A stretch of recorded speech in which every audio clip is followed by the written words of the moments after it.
Nous poursuivons le TP1 de base de données. Après avoir vu les instructions de mise à jour des données et de suppression de lignes, on a, avant de voir le langage de requête, donc select from where, plus précisément dans la section 5, on a deux petites commandes qui nous permettent de supprimer une table, drop table mission, ou voire de supprimer la base de données drop database TP1MMI. Donc la différence qu'il y a entre le delete from et le drop table, c'est que delete from va supprimer des lignes, mais la table va rester créée, alors que le drop table mission va vraiment supprimer la table de la base de données. On peut faire le test ici. Donc ici, on avait vu qu'on avait maintenant 6 missions dans la table émission. Si je fais delete from mission, par exemple, comme ceci, sans condition, c'est-à-dire je supprime toutes les lignes de la table. Donc j'exécute cette requête. Voilà, il y a 6 rangées, 6 tubes qui ont été affectés. Maintenant, quand j'affiche la table mission, la table s'affiche. Vous voyez qu'on a les noms des colonnes ici.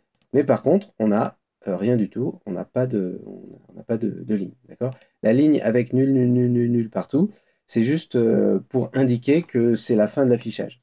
Imaginez que vous ayez 500 lignes. Quand vous voyez apparaître cette ligne avec que des nuls, ça veut dire qu'il n'y a plus d'autres lignes après. Ce n'est pas juste une limite de l'affichage. Donc là, la table existe, mais il n'y a plus de lignes.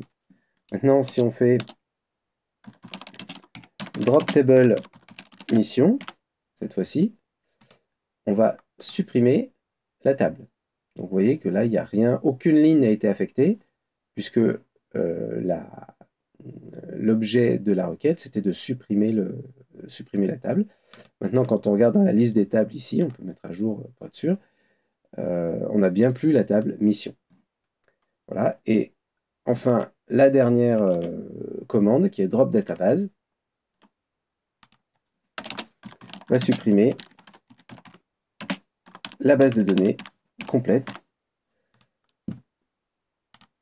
Voilà, donc là, alors là, il y a deux lignes qui ont été affectées, tout simplement parce que la suppression de cette base de données a probablement modifié certaines données dans les bases de données système.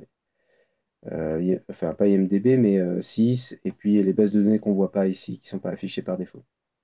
Mais bon, on voit bien que maintenant, dans la liste des bases de données ici, on n'a plus la base TP1 MMI.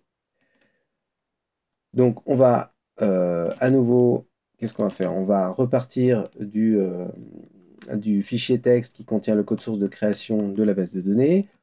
On copie-colle le tout dans une nouvelle fenêtre et on va recréer la base de données pour pouvoir entamer la partie 5 dans la prochaine vidéo. Voilà, là, je réexécute tout.